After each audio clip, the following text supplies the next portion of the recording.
இது நேற்று நடந்த ஒரு vlog தாங்க. நேற்று ஆடி பெருக்குங்கிறனால மார்னிங் சீக்கிரமாக எந்திரிச்சாச்சு. நான் எந்திரிக்கும்போதே என் பையனும் எந்திரிச்சிட்டான். ஸோ பிரேக்ஃபாஸ்ட் சாப்பிட லேட் ஆகுங்கிறனால அவனுக்கு மட்டும் மில்லட்டில் கஞ்சி ரெடி பண்ணி கொடுத்தேன். இது நான் வீட்லேயே ரெடி பண்ணது தான், மாவு அரைச்சது தான். ஸோ ஆஃப்டர்நூனுக்கு சரி வடை செய்யலான்னு சொல்லிட்டு உளுந்து வடை செய்கிறதுக்கு உளுந்து ஊற வச்சுருந்தேன். இப்போ அவ்வளோதான், பிரேக்ஃபாஸ்ட்லாம் சாப்பிட்டுட்டு பருப்பு தான் பண்ண போகிறேன். வெறும் பருப்பு மிளகா போட்டு தாளிக்க போகிறேன். அதுக்கு ஒரு கப் ஆஃப் பருப்பு எடுத்துகிட்டு துவரம் பருப்பு, இது கூட 2 தக்காளி, 2 பச்சை மிளகாய், கொஞ்சம் பூண்டு, பெருங்காயத்தூள், கொஞ்சம் விளக்கெண்ணெய் போட்டு ஒரு 3 விசில் வச்சு எடுத்துட்டேன். பருப்பு நல்லா வெந்துருச்சு. இப்போ நான் ஆல்ரெடி வந்துட்டு காயெல்லாம் ரெடி பண்ணிட்டேன், பீன்ஸ் கேரட் பொரியல். இப்போ பருப்பு தாளிக்க ஒரு கடாயில் கொஞ்சமாக எண்ணெய் விட்டு கடுகு போட்டு சீரகம் பொரிஞ்சதுமே ஒரு 2 வரமிளகாய் ஆட் பண்ணிக்கோங்க.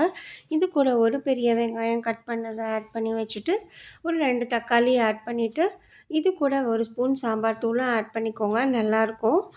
அதுக்கப்புறம் அந்த பச்சை வாசம்லாம் போனதுமே நம்ம வேக வச்சுருந்த பருப்பையும் ஆட் பண்ணி நல்லா வதக்கி விட்டு ஒரு 2 நிமிஷம் வந்து கொதிக்க வச்சு கருவேப்பிலை கொத்தமல்லி போட்டு இறக்குனிங்கன்னா நல்லா வந்துட்டு சூப்பரான டால் ரெடிங்க.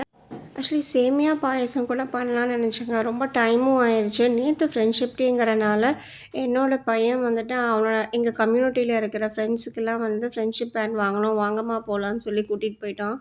ஸோ அப்படி கடைக்கு போயிட்டு அது இதுன்னு வாங்கிட்டு வரமேது 1 ஹவர் ஆயிடுச்சு.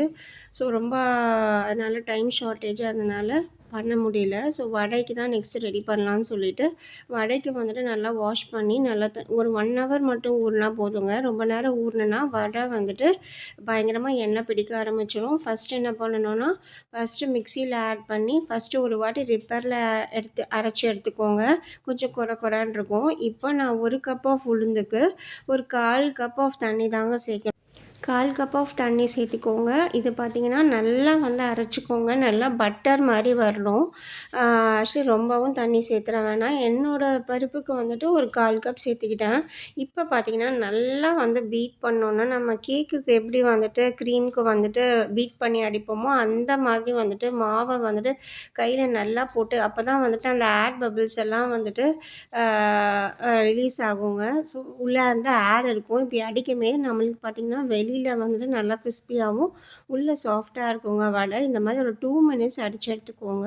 இப்படி பண்ணுறனால உங்களுக்கு மாவும் வந்துட்டு நல்லா வந்துட்டு நிறையா ஆன மாதிரி ஆயிருங்க. பபிள்ஸ் ஏர் பபிள்ஸ்லாம் வந்துட்டு ஃப்ரீ ஆயிரும். ஸோ அதனால தான் இது பண்ணுறோம். இப்போது வந்துட்டு இதுக்கு வந்துட்டு ஒரு வெங்காயம், கொஞ்சமாக இஞ்சி, ஒரு பச்சை மிளகாய் ஆட் பண்ணிக்கோங்க. இது கூட கொஞ்சம் சீரகம், பெருங்காயத்தூள், குருமிளகு ஆட் பண்ணி நல்லா திருப்பி ஒரு வாட்டி பீட் பண்ணி மாவு ரெடி பண்ணி வச்சுக்கோங்க. அவ்வளோதாங்க. இப்போது எண்ணெய் வந்துட்டு கடாயில் எண்ணெய் ஊற்றி எண்ணெய் வந்து நல்லா காஞ்சிருக்கணும்.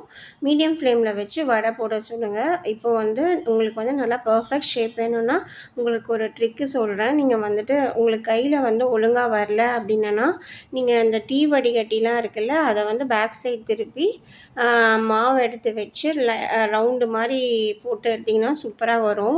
எனக்கு வந்து டைம் ஆச்சுன்னனால நான் வந்து டக்குன்னு போண்டா மாதிரி போட்டு எடுத்துட்டேங்க. நான் வடை சூப்பராக இருந்துச்சுங்க. நல்லா வெளியில் கிறிஸ்பியாகவும் உள்ளே அப்படியே சாஃப்டாகவும் இருந்துச்சு. ரொம்ப சூப்பராக இருந்துச்சு. ஸோ இதை மாதிரி ட்ரை பண்ணி பாருங்கள். இந்த ட்ரிக்ஸ்லாம் ஃபாலோ பண்ணுங்கள், உங்களுக்கும் பர்ஃபெக்டான வடை வரும்.